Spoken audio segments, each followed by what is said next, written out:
Vikramshila IAS coaching institute 14 बीघा ऋषिकेश मौर्योत्तरकालीन राजनीतिक एवं सांस्कृतिक विकास कर रहे थे हम लोग। Political and cultural development in post Mauryan age, उसमें हम शुंग पढ़ चुके हैं, कण्व पढ़ चुके हैं, सातवाहन पढ़ चुके हैं। आज हमने पढ़ना है चेदी, कलिंग के चेदी पढ़ना है। तो ईसा पूर्व प्रथम शताब्दी में उड़ीसा में चेदी वंश का शासन, चेदी वंश के शासक शासन करते थे। चेदी वंश का संस्थापक जो था वो महामेघवाहन था। यहां से क्वेश्चन बना हुआ है कि चेदी वंश का संस्थापक कौन था? आंसर महामेघवाहन। इसी कारण इस वंश को महामेघवाहन वंश की भी संज्ञा प्रदान की जाती है। क्वेश्चन फिर ये बनता है कि महामेघवाहन राजवंश किस वंश को कहा जाता है? आंसर कलिंग के चेदी। कलिंग मतलब ओडिशा, ठीक है। इस वंश का तीसरा जो शासक था महाराजा खारवेल हुआ। फिर क्वेश्चन बना कि खारवेल कौन से नंबर का था? आंसर तीसरे नंबर का था, जिसके विषय में जानने का एकमात्र स्रोत जो है वो हाथी गुम्फा अभिलेख है। मैंने आपको कहा था 2 अभिलेख बहुत इंपॉर्टेंट होते हैं, कई बार क्वेश्चन बनता है। एक खारवेल का हाथी गुम्फा अभिलेख, वो चेदी वंश से है, और एक रुद्रदामन का जूनागढ़ अभिलेख। हाथी गुम्फा अभिलेख मिलता है उड़ीसा से, और जूनागढ़ अभिलेख मिलता है कहां से? गुजरात से। रुद्रदामन जो है वो शक शासक है, विदेशी शासक, ठीक है। तो किसके बारे में? खारवेल के बारे में जानने का एकमात्र स्रोत क्या है? हाथी गुम्फा अभिलेख है। इस अभिलेख में खारवेल के बचपन, उसकी शिक्षा, राज्याभिषेक तथा उसके 13 वर्षों तक के शासनकाल का क्रमबद्ध विवरण प्राप्त होता है। अभिलेख का आरंभ अरहंतों तथा सिद्धों के प्रणाम से होता है, जिसमें खारवेल का जैन धर्मावलंबी होना स्पष्ट हो जाता है। यानी अरहंत और सिद्धों को प्रणाम करते हुए अभिलेख शुरू होता है। इसका मतलब जो चेदी शासक खारवेल था वो जैन धर्म को मानता था। किसको मानता था? यानी वो जैन धर्मावलंबी था। हाथी गुम्फा अभिलेख उड़ीसा में पुरी जिले में कुमारी पहाड़ी, जिसे कि उदयगिरी खंडगिरी पहाड़ी की भी संज्ञा दी जाती है, उस पर स्थित है। 17 पंक्तियों में प्राकृत भाषा में और ब्राह्मी लिपि में खुदा हुआ लेख है। कितनी पंक्तियां टोटल? 17 पंक्तियां हैं। भाषा क्या है? प्राकृत है। लिपि क्या है? ब्राह्मी है। लिपि क्या है? ब्राह्मी है। कहां पर मिला है? उड़ीसा में मिला है। उड़ीसा के किस जिले से मिला है? पुरी जिले से मिला है ना, जगन्नाथपुरी वाला जहां टेम्पल है, पुरी से मिला है। पुरी में भी कहां मिला है? कुमारी पहाड़ी, जिसको कि उदयगिरी खंडगिरी की पहाड़ी भी कहा जाता है। इतना समझ में आ गया? इसको बिल्कुल एज इट इज याद करते हुए चलिए। 1825 में इस लेख की खोज जो की थी वो बिशप स्टरलिंग ने की थी। बिशप स्टरलिंग ने की थी। इस अभिलेख का शुद्ध वाचन जनरल कनिंगम और भगवान लाल इंद्र ने किया। यह अभिलेख एक प्रशस्ति के रूप में है, जिसमें खारवेल के जीवन और उपलब्धियों का विवरण दिया गया है। जन्म से 15 वर्ष तक उसे राजकुमारों जैसी शिक्षा दीक्षा मिली। 16 वर्ष की अवस्था में युवराज बना। 24 वर्ष की आयु में उसका राज्याभिषेक हुआ। अभिलेख में उसे राजर्षि कहा गया है। ये उत्तराखंड पीसीएस वालों ने कभी क्वेश्चन पूछा था, या यूपी वालों ने पूछा था कि राजर्षि किसकी उपाधि है? आंसर चेदी शासक खारवेल की। कहां पर लिखा हुआ? उसको हाथी गुम्फा अभिलेख में लिखा हुआ। इतना समझ में आ गया? राजर्षि। उसकी जो अन्य उपाधियां हैं वो वृद्धराज है, भिक्षुराज है, लेमराज है, धर्मराज है, महाविजयराज है, कलिंगाधिपति है। खारवेल के रानी गुम्फा अभिलेख में, हाथी गुम्फा अभिलेख में उसके चक्रवर्ती की उपाधि का उल्लेख मिलता है। इसका चक्रवर्ती की उपाधि भी प्राप्त होती है। यानी सबसे ज्यादा जो याद करना आपने राजर्षि लिखना है। क्या लिखना है? राजर्षि। फिर वृद्धराज, भिक्षुराज, लेमराज, धर्मराज, महाविजयराज, कलिंगाधिपति और चक्रवर्ती। खारवेल ने राजा बनने के प्रथम वर्ष ही राजधानी कलिंग में अनेक निर्माण कार्य करवाए और उसकी स्थिति सुदृढ़ की। जन कल्याण के कार्य भी नगर में किए गए। शीतल जल के तड़ागों आदि को बनाकर लोकप्रियता प्राप्त की। तत्पश्चात उसने दिग्विजय की योजना तैयार की। क्या की? दिग्विजय की योजना तैयार की। राज्याभिषेक के दूसरे वर्ष खारवेल अपना प्रथम सैन्य अभियान किया और कणवेणा यानी वेनगंगा नदी तक आगे बढ़कर मुशिक, असक, असिक और ऋषिक नगर को भयभीत किया। इसी समय उसका संघर्ष सातवाहन नरेश सातकर्णी प्रथम से हुआ। किससे हुआ? सातकर्णी प्रथम से हुआ। मैं लाइन बाय लाइन बता रहा हूं कि कैसा लिखा हुआ है, उसको मैं ट्रांसलेट कर रहा हूं। वैसे वो प्राकृत भाषा में है, इसमें और ब्राह्मी लिपि में लिखा हुआ। मैं आपको हिंदी में बता रहा हूं कि ऐसे ही बताया गया कि खारवेल ने राजा बनने के प्रथम वर्ष ही राजधानी कलिंग में अनेक निर्माण कार्य करवाए, या जैसे मैंने अभी बताया आपको, राज्याभिषेक के दूसरे वर्ष खारवेल ने अपना प्रथम सैन्य अभियान किया। और कणवेणा यानी वेनगंगा, आप जब साउथ में जाते हैं तो वेनगंगा, पेनगंगा, वर्धा, प्राणहिता, ये सुने हैं? किसकी ट्रिब्यूटरी है? गोदावरी की ट्रिब्यूटरी है। पक्का? ठीक। तो कौन कौन से नगर? मुशिक, असक, असिक और ऋषिक नगर को भयभीत किया। इसी समय उसका संघर्ष किसके साथ हुआ?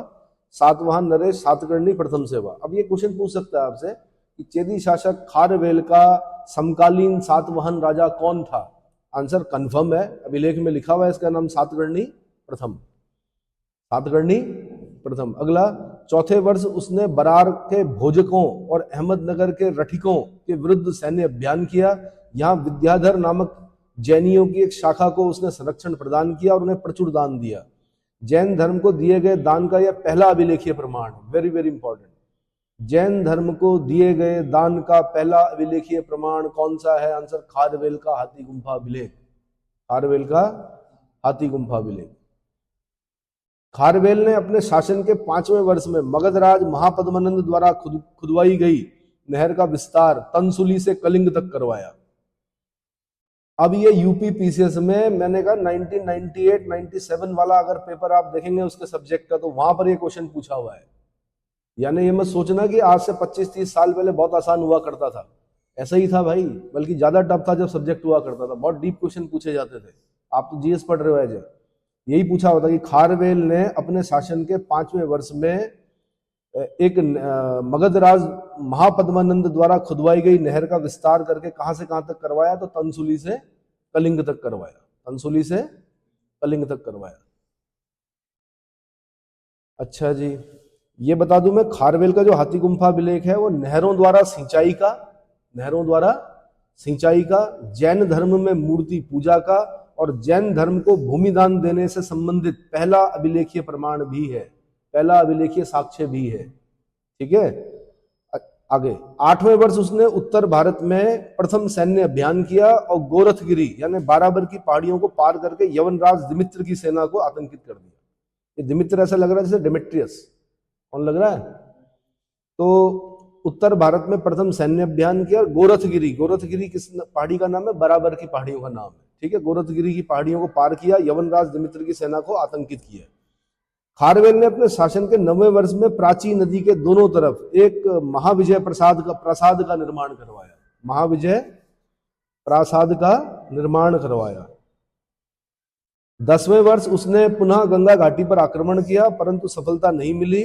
पुनः 12वें वर्ष उसने उत्तर भारत पर आक्रमण किया, अपने अश्वों व हाथियों को गंगा में स्नान कराया, कलिंग के जिन की प्रतिमा को वापस प्राप्त किया। इस समय यहाँ बृहस्पति मित्र शासक था, जो कि बृहस्पति मित्र शासक था। नंदवंशी नरेश महापद्मानंद अपने कलिंग विजय के दौरान जिन की प्रतिमा को कलिंग से उठाकर ले गया था और कलिंग में एक नहर का निर्माण करवाया था। तो जब महापद्मानंद ने यहाँ पर आक्रमण किया था कभी कलिंग पर, तो जिन की प्रतिमा को उठा के लाया था। इसने फिर दोबारा उस जिन की प्रतिमा को क्या किया? प्राप्त किया।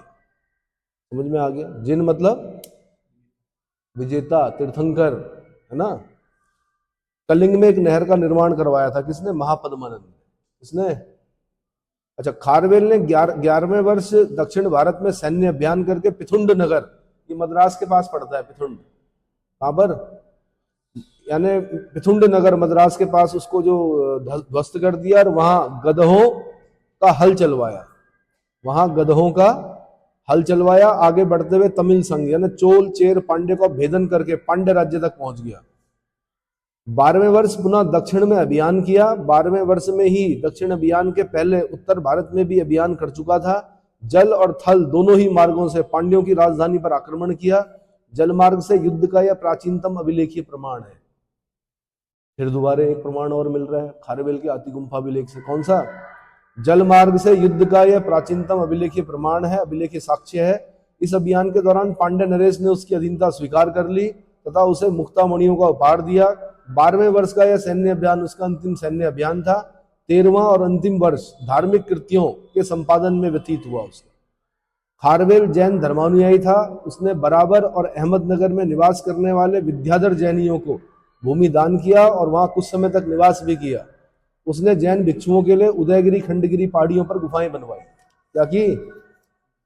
गुफाएं बनवाई। तो मैंने कहा कि खारवेल के बारे में जानने का एकमात्र जो साक्ष्य है वो हाथी गुम्फा अभिलेख है। हाथी गुम्फा अभिलेख में जो जो लिखा होता लाइन बाय लाइन मैंने आपको बता दिया। ठीक है। उदयगिरी खंडगिरी पहाड़ियों के बारे में बता रहा हूं। इन पहाड़ियों को अभिलेख में कुमारी पहाड़ी कहा गया है। क्या कहा गया है? कुमारी पहाड़ी कहा गया है। ये पहाड़ियां भुवनेश्वर के पास है। भुवनेश्वर कहां पड़ता है? उड़ीसा है ना। उड़ीसा की राजधानी कहाँ है? भुवनेश्वर। तो भुवनेश्वर के पास है। इन पहाड़ियों में कुछ प्राकृतिक गुफाएं हैं तो कुछ कृत्रिम। उदयगिरी पहाड़ी में 19 गुफाएं हैं, जबकि खंडगिरी की पहाड़ियों में 16 गुफाएं निर्मित है। 19 और 16 याद रखना आपने। इन गुफाओं में मूर्तियां व चित्रकारी भी मिलती है। उदयगिरी की प्रमुख गुफाएं हैं, एक हाथी गुम्फा हो गया, एक रानी गुम्फा हो गया। कौन सा? वो जो रानी गुम्फा में बताया था मैंने आपको कि चक्रवर्ती की उपाधि का उल्लेख है खारवेल के। खारवेल को क्या बोला गया? रानी गुम्फा अभिलेख में चक्रवर्ती। तो हाथी गुम्फा है, रानी गुम्फा है, पातालपुरी गुम्फा है, अलकापुरी गुम्फा है, छोटा हाथी गुम्फा है, ठकुरानी गुम्फा है, गणेश गुम्फा है, ये सब। और जबकि खंडगिरी की गुफाओं में जो है अनंत गुम्फा, ध्यान गुम्फा, नवमुनि गुम्फा, 12 भुजी गुम्फा, 12 भुजी गुम्फा, ये गुफाओं के नाम है। गुम्फा मतलब गुफाएं। हाथी गुफा, हाथी गुम्फा, उड़िया नाम है शायद ये। रानी गुम्फा और अनंत गुम्फा में सुंदर चित्र मिलते हैं। अनंत गुम्फा में स्वास्तिक और सांप चित्रित है। नवमुनि गुफा में 9 जैन तीर्थंकरों की मूर्तियां हैं। गणेश गुम्फा में गणेश की मूर्ति, भगवान गणेश की मूर्ति है। इतना समझ में आ गया? क्वेश्चन कैसे कैसे बनते हैं। खारवेल किस आयु में राजा बना? आंसर 24वें वर्ष में बना। भिक्षुराज किसकी उपाधि थी? आंसर खारवेल की थी। मौर्यों के पश्चात उड़ीसा में किस वंश का शासन हुआ? चेदी वंश का। मौर्यों के बाद उड़ीसा में किस वंश का शासक हुआ? चेदी वंश का। कलिंग नरेश खारवेल का किस सातवाहन शासक से संघर्ष हुआ था? सातकर्णी प्रथम से। सातकर्णी प्रथम, जो कि खारवेल के हाथी गुम्फा अभिलेख में लिखा हुआ है। अच्छा जी, नवमुनि गुम्फा कहाँ स्थित है? खंडगिरी की पहाड़ी पर। किस पर? खंडगिरी की पहाड़ी पर स्थित है। किस गुम्फा अभिलेख में खारवेल को चक्रवर्ती कहा गया? रानी गुम्फा अभिलेख में। किसमें? रानी गुम्फा अभिलेख में। खारवेल अपने दूसरे उत्तरी अभियान के दौरान जिन जिन प्रतिमाओं को वापस कलिंग लाया, उसे कौन सा मगध शासक ले गया था? तो आंसर महापद्मानंद, नंदवंशी शासक महापद्मानंद। ठीक है, जिन की प्रतिमाओं को वापस लाया हो। जिस जिन की प्रतिमा को वापस कलिंग लाया, जिन मतलब विजेता, महावीर स्वामी को बोला जाता है वैसे जिन। जिन मतलब विजेता। अरहंत, अरहंत मतलब प्रकाशन भी एक अरिहंत प्रकाशन है ना। तो जो जैन ब्रदर्स है उन्हीं का है वो प्रकाशन, अरिहंत का। अच्छा जी, खारवेल मैंने बता दिया। ये सुदूर दक्षिण में पांड्य राजाओं की अधीनता स्वीकार कराने वाला उड़ीसा का प्रसिद्ध शासक कौन था? खारवेल। खारवेल ने चोल चेर पांड्यों तक आक्रमण किया उसने। ठीक है। चेदी वंश का संस्थापक कौन था? महामेघवाहन। चेदी वंश का संस्थापक कौन था? महामेघवाहन। तंसुली में नहर का निर्माण किसने करवाया था? नंदवंशी शासक, संभवतः महापद्मानंद। किसने कराया था? तो तंसुली से कहां तक लाया फिर ये नहर? खारवेल कहां तक लाया? ये वहां तक लाया। कहां? कलिंग तक, उड़ीसा तक। ठीक है। अच्छा जी, इसके बाद मैं बता रहा हूं विदेशी आक्रमण यानी फॉरेन इन्वेजन। फॉरेन इन्वेजन, तो विदेशी आक्रमण ये बड़ा इंपॉर्टेंट है भाई, है ना। सीरियाई यवन साम्राज्य के 2 पूर्वी प्रांत थे, एक था पर्थिया और एक था बैक्ट्रिया। सीरियाई यवन साम्राज्य जो था उसके 2 पूर्वी प्रांत थे, पर्थिया और दूसरा बैक्ट्रिया। पर्थिया जो था यह बैक्ट्रिया के पश्चिम और कैस्पियन सागर के दक्षिण पूर्व में स्थित था, और जो बैक्ट्रिया था वो हिंदू कुश और अमू दरिया के बीच का क्षेत्र, वर्तमान में अफगानिस्तान तजाकिस्तान में विस्तृत था। मैं बताऊं आपको कि एक आपने अराल सी पढ़ा होगा। अराल सी पढ़ा है? अराल सी जो है वो उज्बेकिस्तान और कजाकिस्तान के बीच में है। किसके बीच में?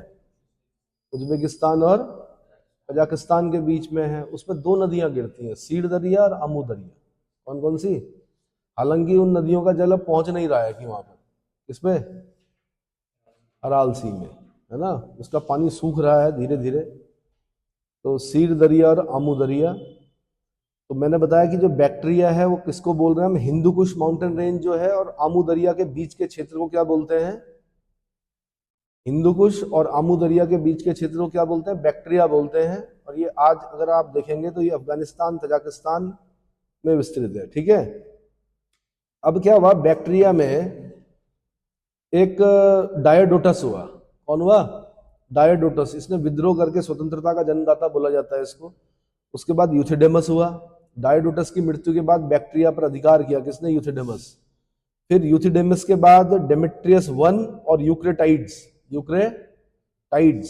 यूक्रेटाइड्स जो वंश है उसके भी दो पार्ट पढ़ते हैं हम, एक यूक्रेटाइड्स वंश और दूसरा यूथिडेमस वंश। यूक्रेटाइड्स वंश में बैक्टीरिया से झेलम तक का जो साम्राज्य है वो किसका है, यूक्रेटाइड्स का है। और जबकि यूथिडेमस का जो झेलम से मथुरा तक, यानी जो भारत की तरफ जो है वो यूथिडेमस है। भारत की तरफ जो है वो कौन है, एक फ्लो चार्ट बता रहा हूं मैं आपको, नॉर्मल सा भी मैं पूरा बता दूंगा उसमें। यूथिडेमस जो है वो झेलम से मथुरा तक शासन कर रहा है और यूक्रेटाइड्स जो है वो बैक्टीरिया से झेलम तक, ठीक है। अब यूक्रेटाइड्स में हम पढ़ते हैं एक हेलियोक्लीज, इसको पढ़ते हैं हेलियोक्लीज। और यूथिडेमस में हमने पढ़ना है डेमेट्रियस और मेनेंडर। ये दो बड़े इंपॉर्टेंट शासक हुए। कौन कौन से, डेमेट्रियस जिसको कि दिमित्री भी कहा गया है, दूसरा है मेनेंडर। इसके बारे में आपने बहुत बार क्वेश्चन देखा होगा, मिलिंद पन्हो किसने लिखी, नागसेन ने लिखी। क्या है मिलिंद पन्हो में, राजा मेनेंडर क्या कर रहा है, प्रश्न पूछ रहा है, नागसेन उत्तर दे रहा है, ठीक है। और ये बौद्ध धर्म का इतना बड़ा मतलब वो बना कि इसकी भस्म के लिए भी लड़ाइयां हुई, जैसे महात्मा बुद्ध की भस्म के 8 भाग हुए थे। इतना बड़ा महान बौद्ध बना है आगे चलकर, कौन, मेनेंडर। इतना समझ में आ गया, तो ठीक है जी। भारत के उत्तर पश्चिमी सीमा पर जब जब राजनीतिक अव्यवस्था उत्पन्न हुई तब तब भारत को विदेशी आक्रमणकारियों का सामना करना पड़ा। भारत पर इस तरफ से आक्रमण करने वालों में सबसे पहला नाम ईरानियों यानी डेरियस प्रथम और दारा प्रथम का आता है। सबसे पहले किसने किया था, दारा प्रथम, डेरियस फर्स्ट या दारा प्रथम का नाम आता है। उसके बाद फिर सिकंदर जो कि यूनानी था, उसने भी इसी रास्ते से भारत पर आक्रमण किया। अलेक्जेंडर ने भी कहां से किया, इसी रास्ते से आक्रमण किया, ठीक है। उसके बाद मौर्योत्तर काल में यह क्षेत्र पुनः विदेशी आक्रमणकारियों की क्रीड़ा स्थली बन गई। मौर्योत्तर काल में पुनः ये क्या हो गई, क्रीड़ा स्थली बन गई, किसके लिए, विदेशी आक्रमणकारियों की। इसी मार्ग से होकर ही सबसे पहले इंडो ग्रीक जिनको बोलते हैं हिंद यवन शासक, क्या बोलते हैं, हिंद यवन शासक, इंडो ग्रीक यवन, तथा या ऐसे बोल सकते हैं बैक्ट्रियन ग्रीकों, शकों, हिंद पार्थियनों और पहलवों या पहलव, पार्थियन या पहलवों, तथा सबसे अंत में कुषाणों ने आक्रमण किया। यह क्रम है भाई, इस क्रम को याद कर लीजिए। भारत पर जो पहला आक्रमण होता है वो ईरानियों ने किया। किसने, ईरानियों ने किया। उसके बाद किसने किया, सिकंदर ने किया, अलेक्जेंडर ने किया, अलेक्जेंडर ने किया। उसके बाद किसने किया, इंडो ग्रीक ने किया, हिंद यवन शासक जिनको बोल रहे हैं हम इंडो ग्रीक्स, ठीक है, या इनको हम बैक्ट्रियन ग्रीक भी बोल रहे हैं। उसके बाद किसने किया, शकों ने किया। उसके बाद किसने किया, हिंद पार्थियन या पहलवों ने किया, हिंद पार्थियन या पहलवों ने किया। उसके बाद किसने किया, लास्ट में किया कुषाणों ने। लास्ट में किसने किया, कुषाणों ने। और कुषाणों में जो सबसे बड़ा राजा है वो कनिष्क है। कौन है, हालांकि और भी है, हुविष्क भी है, बहुत है, लेकिन मेन जो राजा वो जिसको हमने पढ़ना है ढंग से वो कौन है, कनिष्क। इतना समझ में आ गया। तो अब इन सबके बारे में पढ़ना है हमने, सबसे पहले इसको समझ लीजिए।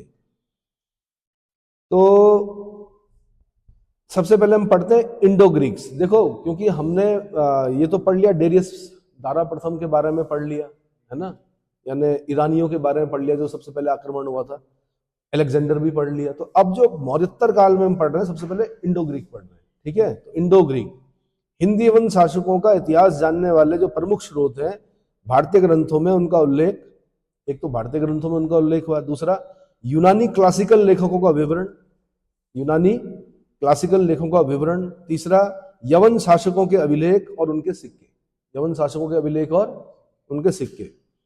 सीरियाई सेल्यूकस साम्राज्य के दो पूर्वी प्रांत पर्थिया और बैक्ट्रिया थे। सीरियाई सेल्यूकस साम्राज्य के दो पूर्वी प्रांत कौन कौन से थे? नंबर 1 पर्थिया था, नंबर 2 बैक्ट्रिया। मैंने बता दिया पर्थिया कहां पर है, बैक्ट्रिया के पश्चिम में और कैस्पियन सागर के दक्षिण पूर्व में। कैस्पियन सी सुना होगा आपने, largest saline water lake of the world कौन है? कैस्पियन सी। इतनी बड़ी है, सी बोल रहे हैं उसको, लेकिन है वो लेक, है ना। वहां पे डिप्रेशन भी है, कैस्पियन सी का डिप्रेशन, यूपीएससी ने क्वेश्चन पूछा उसका डिप्रेशन से।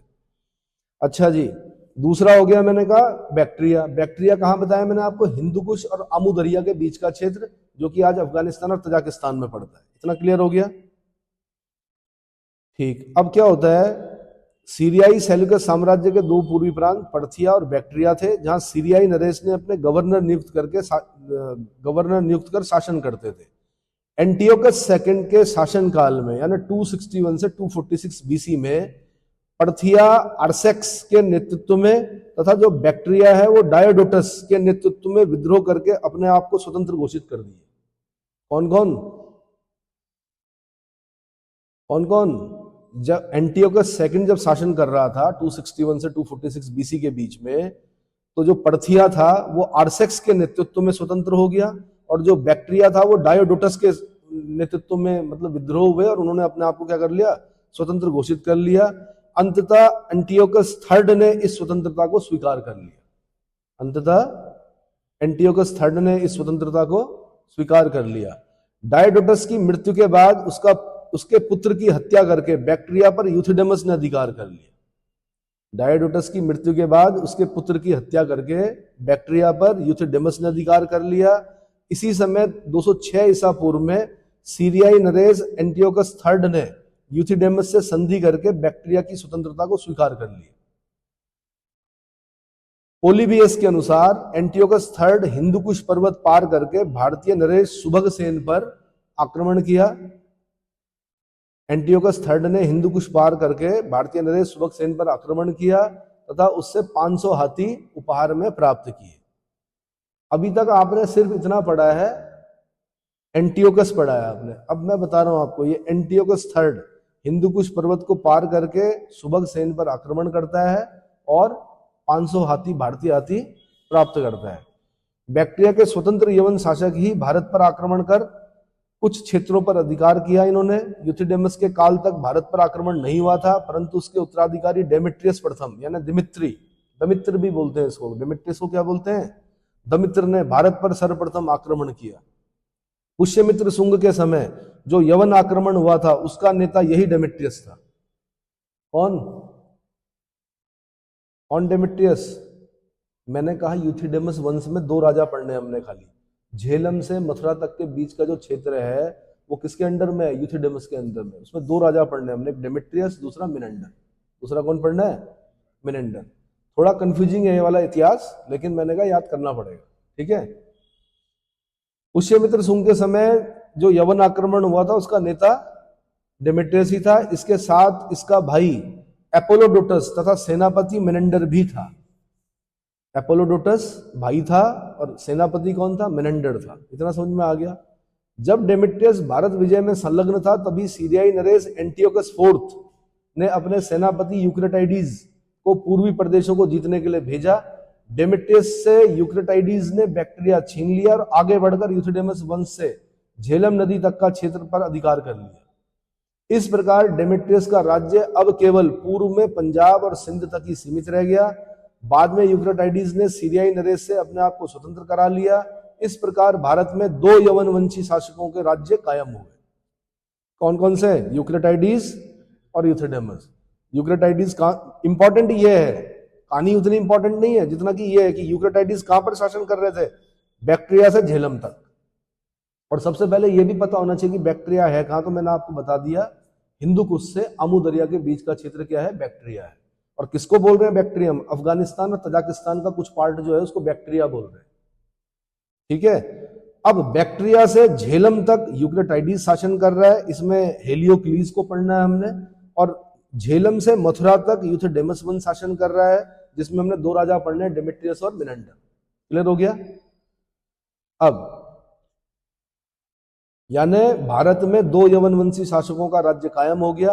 यूक्रेटाइडिस वंश, इस वंश ने बैक्ट्रिया से झेलम तक के क्षेत्र पर शासन किया। इनकी राजधानी तक्षशिला थी। अब फिर ये इंपॉर्टेंट हो गया कि यूक्रेटाइडिस जो वंश था इसकी राजधानी कहां थी? आंसर तक्षशिला थी। यूथिडेमस वंश जो कि झेलम से मथुरा तक के क्षेत्र पर शासन कर रहा था, उसकी राजधानी साकल थी। सियालकोट पंजाब में पड़ता है, पाकिस्तान वाले पंजाब में। साकल या सियालकोट थी किसकी? यूथिडेमस वंश। इतना क्लियर हो गया। अब मैं अगर माना यूपीएससी के लिए क्वेश्चन बना रहा होता तो मैं इसी तरह से बनाता आपको। क्या मैं ये बोलता कि यूक्रेटाइडिस वंश ने बैक्ट्रिया से झेलम तक के क्षेत्र पर शासन किया और इनकी राजधानी तक्षशिला थी। दूसरा स्टेटमेंट में बोलता कि ये यूथिडेमस वंश ने झेलम से मथुरा तक के क्षेत्र पर शासन किया और इनकी राजधानी साकल सियालकोट वर्तमान पंजाब पाकिस्तान में है, में थी मतलब। अब फिर मैं आपसे पूछता कितने स्टेटमेंट सही है? दोनों स्टेटमेंट सही है। क्लियर हो गया। अब हम पढ़ रहे हैं मेनेंडर के बारे में। किसके? क्योंकि सबसे ज्यादा जो क्वेश्चन बनते हैं मेनेंडर के बारे में बनते हैं। किसके बारे में?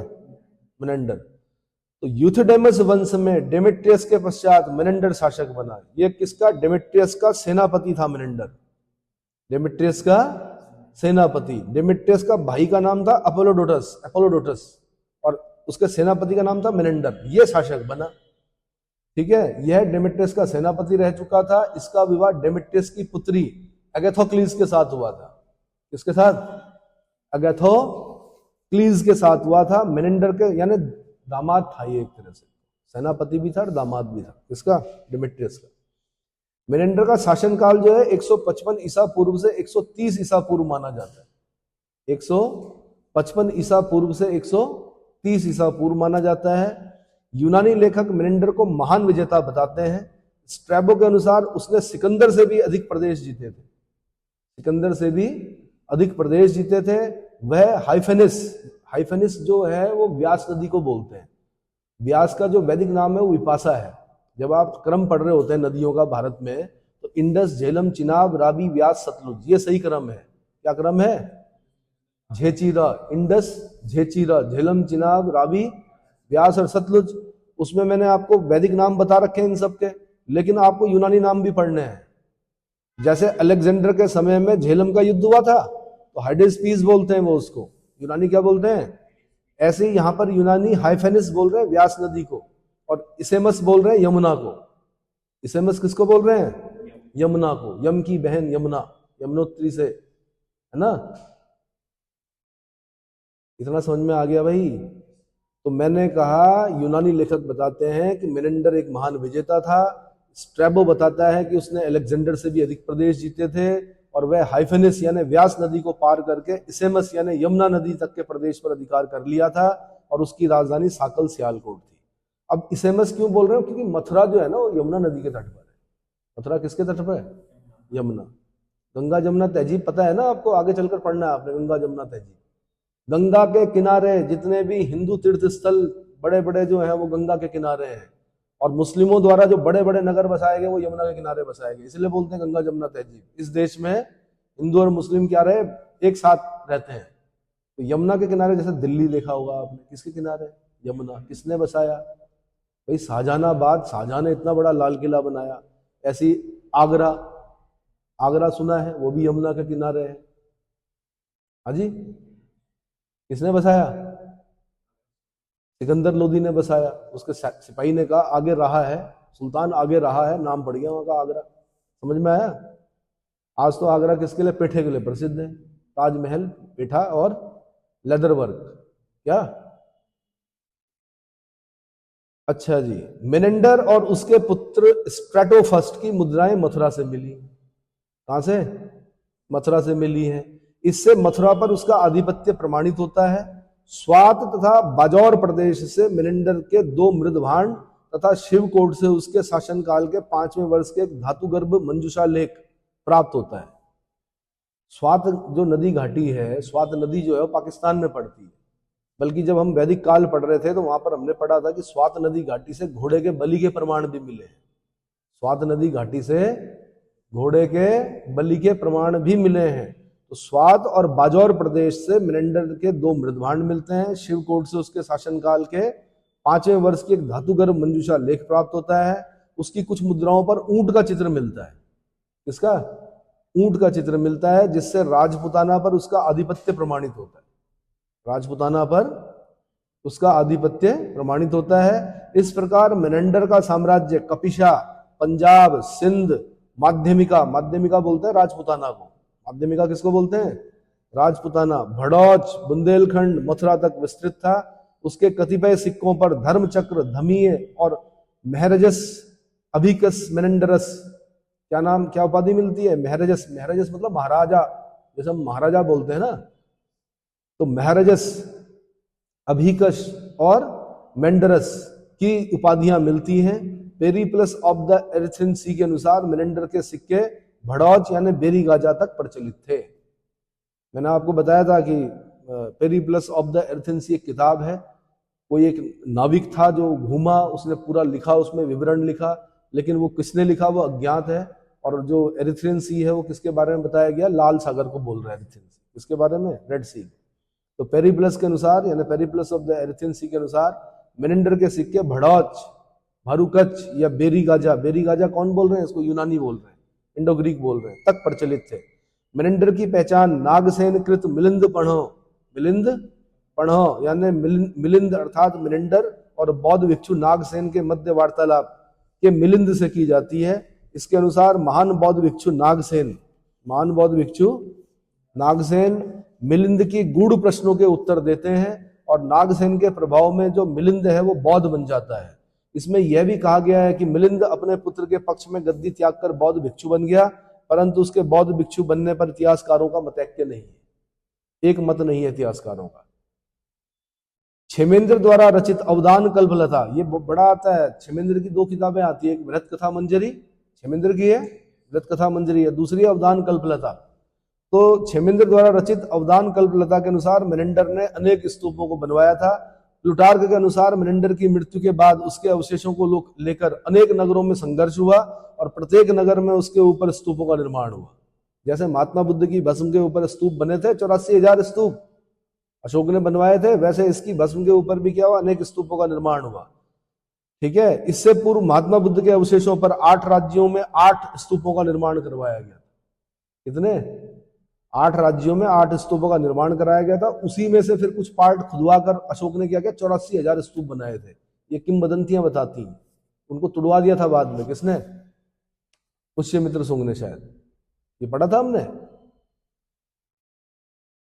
स्तूपों को 84,000 स्तूप को तोड़ दिया था उसने, पुष्यमित्र सुंग ने।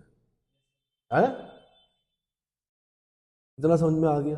अरे भाई, the most respectable prime minister Atal Bihari Vajpayee ji की जो भस्म अवशेष थे, जब उनकी मृत्यु हुई तो ये पता है उनकी भस्म भी जगह जगह क्या की गई? घड़े पर रखकर जगह जगह यात्राएं निकाली गई, ये पता है? ऋषिकेश में भी आई थी उनके जो भस्मावशेष थे। महान लोग जो होते हैं उनको क्या किया जाता है? इसी प्रकार से पूरे मृत्यु के बाद भी वो क्या करते हैं? सम्मानित होते हैं। ठीक है, तो 8 राज्यों ने 8 स्तूपों। अच्छा, टार्न का कहना है कि मेनेंडर का जो बौद्ध मत की ओर झुकाव राजनीतिक कारणों से हुआ था, क्योंकि उसके साम्राज्य में बौद्धों की एक बड़ी संख्या थी। मिलिंद पढ़ो में उसे एक उच्च कोटि का विद्वान बताया गया है, जो वेदों, स्मृतियों, न्याय, वैशेषिक दर्शन, गणित, संगीत आदि विद्याओं में पारंगत था। क्या था? आदि विद्याओं में पारंगत था। इतना समझ में आ गया? अब आता है इसके बाद स्टेटो फर्स्ट। कौन आता है? स्टेटो फर्स्ट। कौन आता है भाई? ये 130 से 90 ईसा पूर्व के बीच में शासन करता है स्टेटो फर्स्ट। मेनेंडर का उत्तराधिकारी जो हुआ वो स्टेटो फर्स्ट हुआ। हालांकि वह मेनेंडर की मृत्यु के समय अल्प वयस्क था। ऐसे में उसकी पत्नी और उसने अपनी संरक्षिका एवं माता अगेथोक्लीज, मैंने आपको बताया था कि अगेथोक्लीज जो थी वो किसकी पुत्री थी? डेमेट्रियस की पुत्री थी। और डेमेट्रियस का सेनापति कौन था? मेनेंडर। तो मेनेंडर की शादी किससे कर दी गई थी? अगेथोक्लीज से। तो मेनेंडर और अगेथोक्लीज का बेटा हुआ कौन? स्टेटो फर्स्ट। तो स्टेटो फर्स्ट जब मेनेंडर मरा तो ये छोटा था। क्या था? क्या था भाई? छोटा था। तो इसकी माँ इसकी क्या बनी? संरक्षिका बनी। अगेथोक्लीज के साथ मिलकर शासन किया। स्टेटो फर्स्ट ने सोटर की उपाधि धारण की। किसकी? सोटर की उपाधि धारण की। स्टेटो का यूक्रेटाइडीज वंशी शासक हेलियोक्लीज से संघर्ष हुआ। किससे? हेलियोक्लीस से संघर्ष हुआ। स्ट्रेटोफर्स्ट ने कुछ स्वतंत्र मुद्राओं पर हेलियोक्लीस के नाम भी अंकित है। इसका मतलब हेलियोक्लीस से हराए। क्या हुआ? या तो हेलियोक्लीस को इसने हराया या हेलियोक्लीस ने इसको हराया। स्ट्रेटोफर्स्ट अपने शासन काल के अंत में अपने पुत्र स्ट्रेटो सेकंड के साथ मिलकर शासन किया। 90 ईसा पूर्व में स्ट्रेटोफर्स्ट का उत्तराधिकारी स्ट्रेटो सेकंड हुआ। स्ट्रेटो प्रथम के समय में ही यूथिडेमस वंश की अवनति का सिलसिला शुरू हो गया और स्ट्रेटो सेकंड के काल में और तीव्र हो गया। यूथिडेमस वंश का उत्तरी भारत में अंतिम शासक हिप्पोट्रेटस था। कौन था? यूथिडेमस वंश का जो अंतिम शासक हुआ उसका नाम क्या था? हिप्पोट्रेटस था। इसका शासन उत्तर पश्चिमी पंजाब और पुष्कलावती पाकिस्तान में पड़ता है। चारसड्डा नाम है इसका, चारशद या चारसड्डा, पुष्कलावती पर था। इसी समय यवनों से मथुरा को मित्रवंशीय राजाओं ने छीन लिया। कुणिंद, अर्जुनायन आदि जातियां भी स्वतंत्र हो गई। यवनों का आधिपत्य सिर्फ रावी और झेलम के बीच में छोटे से प्रदेश पर रह गया। किस पर? रावी और झेलम, इंडस, झेलम, चिनाब, रावी। ठीक, तो रावी और झेलम के बीच में छोटे प्रदेश पर रह गया। अंततः लगभग 30 ईसा पूर्व तक पूर्वी पंजाब स्थित उसके राज्य पर शकों का अधिकार हो गया। किसका अधिकार हो गया? क्योंकि आपको पता है बैक्ट्रियन ग्रीकों के बाद कौन आए? शक आए। कौन आए? और शकों की भी फिर 5 शाखाएं हुई और वो शाखाएं भी अलग अलग जगहों पर क्या किया? भारत के अलग अलग क्षेत्रों में शासन किया इन्होंने। इतना समझ में आ गया? अब मैं बता रहा हूं यूक्रेटाइडीज वंशी यवन राज्य के बारे में। तो इसमें जो मेन राजा है वो हेलियोक्लीस है। यूक्रेटाइडीज ने डेमेट्रियस से बैक्ट्रिया छीन लिया था। यूक्रेटाइडीज का पुत्र हेलियोक्लीस अपने पिता की हत्या करके 155 ईसा पूर्व में शासक बना। हेलियोक्लीस के समय बैक्ट्रिया पर शकों ने अधिकार कर लिया और हेलियोक्लीस के हाथ से बैक्ट्रिया निकल गया। इस प्रकार बैक्ट्रिया का अंतिम यवन शासक कौन था? हेलियोक्लीस था। कौन था? हेलियोक्लीस अब एकमात्र भारतीय नरेश हो गया। इसी समय उसने यूथिडेमस वंशी स्ट्रेटो प्रथम से पेरोपनिसडाई से झेलम तक का क्षेत्र छीना था। पेरोपनिसडाई से, ये पेरोपनिसडाई आपने वहां पर भी सुना होगा, चंद्रगुप्त मौर्य जब आप पढ़ रहे थे, सेल्यूकस निकेटर और चंद्रगुप्त मौर्य के बीच में जब लड़ाई होती है, चंद्रगुप्त मौर्य जीतता है तो उसका जो ससुर है कौन? स्वसुर कौन? Seleucus Nicator. उसको 4 प्रांत देता है, उसमें से एक प्रांत पेरोपनिसडाई भी था, काबुल। पेरोपनिसडाई मतलब काबुल। तो काबुल से झेलम तक का क्षेत्र छीन लिया था। अब मैं बता रहा हूं इसके बाद एंटियालकिडास के बारे में। एंटिलकिडास भी बोलते हैं, एंटियालकिडस भी बोलते हैं। ठीक है। हेलियोक्लीस के पश्चात तक्षशिला का यवन शासक एंटियालकिडस बना। इसी ने शुंग वंश के 9वें शासक भागभद्र काशीपुत्र के शासनकाल के 14वें वर्ष में अपना राजदूत हेलियोडोरस को विदिशा दरबार में भेजा। कहां भेजा? विदिशा दरबार में भेजा। हेलियोडोरस ने बेसनगर यानी विदिशा में गरुड़ स्तंभ की स्थापना की, जो शुंगों से मैत्री स्थापना का भाव प्रकट करती है। एंटिलकिडास के पश्चात यूक्रेटाइडीज वंश की अवनति प्रारंभ हो गई। इसके समय में इसके साम्राज्य पर पहलवों का अधिकार हो गया। अंतिम यूनानी शासक जो था वो हर्मियस था। अंतिम यूनानी शासक कौन था? हर्मियस। इतना समझ में आ गया? इतना समझ में आया? अब क्वेश्चन कैसे कैसे बनते हैं पहले तो मैं ये बता दूं कि माना कभी आपसे ऐसा क्वेश्चन पूछ लिया कि यवन इतिहास को जानने के स्रोत कौन कौन से हैं, तो यवनों का इतिहास जानने का जो स्रोत है सबसे पहले महाभारत है भारतीय ग्रंथों में। क्या है? दूसरा पतंजलि का महाभाष्य है। इसमें बता रखा है, पतंजलि ने महाभाष्य में बता रखा है कि यवनों ने साकेत और माध्यमिका को रौंद डाला। इसको साकेत मतलब अयोध्या सरयू नदी के तट पर, और माध्यमिका मतलब राजपुताना। ठीक है, को रौंद डाला। फिर एक मालविकाग्निमित्र है जो कि कालिदास कृत नाटक है। मालविकाग्निमित्र में यवनों और वसुमित्र के नेतृत्व में शुंगों के बीच युद्ध का विवरण है, जिसमें यवन पराजित हुए। जिसमें कौन पराजित हुए? वसुमित्र के नेतृत्व में। यानी यवनों को किस शुंग शासक ने पराजित किया? वसुमित्र ने पराजित किया। किसने?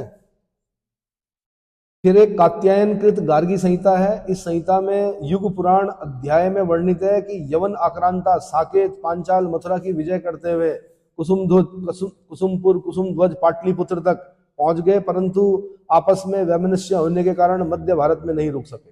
आपस में लड़ाई हो गई यवनों की। क्रूर थे ना यवन, क्या थे? क्रूर, समझ में आ गया। दूसरा, यूनानी क्लासिकल लेखकों से भी यवन इतिहास मिलता है हमें, जैसे पोलिबियस से यूथिडेमस और एंटियोकस थर्ड के बीच संधि तथा एंटियोकस द्वारा भारतीय नरेश सुबकसेन पर आक्रमण और उससे 500 हाथी प्राप्त करने का विवरण कौन देता है? पोलिबियस देता है। कौन देता है? पोलिबियस देता है। ऐसे एक जस्टिन है, वो डेमेट्रियस को भारतवासियों का राजा बताता है। जस्टिन क्या बताता है?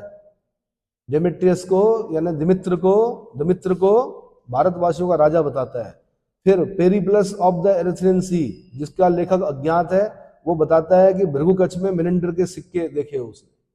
भृगुकच्छ भड़ौच या बेरी गाजा में उसने मिनेंडर के सिक्के देखे। ऐसे फिर अभिलेख हैं, मिनेंडर का शिवकोट धातुगर्भ मंजूषा अभिलेख पेशावर से मिला है। शिवकोट धातुगर्भ मंजूषा अभिलेख, ठीक है।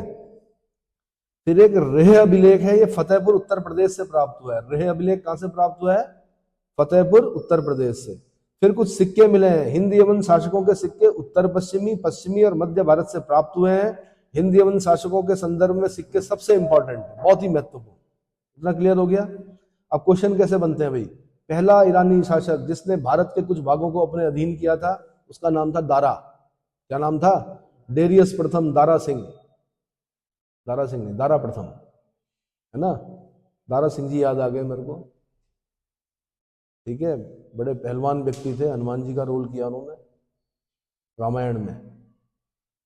उनके पुत्र का नाम है बिंदु दारा सिंह। क्या नाम है? और दारा सिंह जी ने कहा था कि जब मैं मरूं तो मातम मत मनाना, क्योंकि मैं अब सही उम्र में जा रहा हूं, मातम मत मनाना। तो बताया जाता है कि फिर पार्टी हुई। क्या हुई? और भाई और फिल्म स्टार जो थे वो बड़े परेशान हो गए कि ये क्या हो रखा, पिता की मृत्यु हो रखी है, यहाँ तो फंक्शन हो रहा है। तो क्या होता है कि अपनी आयु पूरी जब कोई जी लेता है तो उसमें मातम नहीं होता है फिर, है ना। चलो जी, बौद्ध भिक्षु नागसेन से प्रभावित होने वाला यवन शासक कौन था? मिलिंदर था। कौन था? मिलिंद पनाह सुनी होगी आपने। किसके अनुसार यवन पाटलिपुत्र तक पहुंच गए थे? गार्गी संहिता, ज्योतिष ग्रंथ है ये। गार्गी संहिता क्या है? ज्योतिष ग्रंथ है। किसने लिखा? कात्यायन ने लिखा है। किसने लिखा है? किसने भृगुकच्छ भड़ौच के बाजारों में मिनेंडर के सिक्के को देखा? तो पेरिप्लस ऑफ द एरिथ्रियन सी के अज्ञात लेखक ने देखा। क्या? भृगुकच्छ या भड़ौच के बाजार में मिनेंडर के सिक्कों को। अगला, बैक्टीरिया का पहला यवन शासक कौन था जिसने भारत पर आक्रमण किया? Answer, Demetrius. भारत पर आक्रमण करने वाला पहला बैक्टीरियन शासक कौन था? यवन शासक कौन था? डेमेट्रियस। पहला यवन शासक जो बौद्ध धर्म अंगीकृत करता है वो कौन था? मेनेंडर। कौन था? मेनेंडर की पत्नी का नाम क्या था? अगेथोक्लीज। मेनेंडर की राजधानी कहां थी? साकल, सियालकोट, हाल फिलहाल पंजाब, पाकिस्तान। मथुरा पर यवनों के पश्चात किस वंश का आधिपत्य स्थापित हुआ? आंसर, मित्रवंशी राजाओं का आधिपत्य स्थापित हुआ। किसने कहा कि ज्योतिष के ज्ञान के कारण यूनानी ऋषियों जैसे सम्माननीय हैं? आंसर, वारामिहिर ने कहा। किसने कहा? उन्होंने कहा कि भाई ज्योतिष ज्ञान जो है यूनानियों का, उसके कारण उन्हें ऋषियों जैसा सम्मान दिया जाना चाहिए। किसने कहा? वारामिहिर। हर एक व्यक्ति के अंदर गुण और दोष होते हैं। दोष ये था क्रूर थे, है ना। गुण ये था कि विद्वान थे ज्योतिष के। सप्ताह के 7 दिन में विभाजित करने की कला भारतीयों ने किससे सीखी? यवनों से सीखी। तो 7 दिन होते हैं, संडे, मंडे, ट्यूसडे, वेडनेसडे, जो भी है। कलम शब्द किस भाषा से लिया गया है? यूनानी। कलम शब्द जो है वो किस भाषा से लिया गया है? अब कौन सा कलम? सर कलम कर दूंगा, ये वाला कलम, या लेखनी वाला कलम?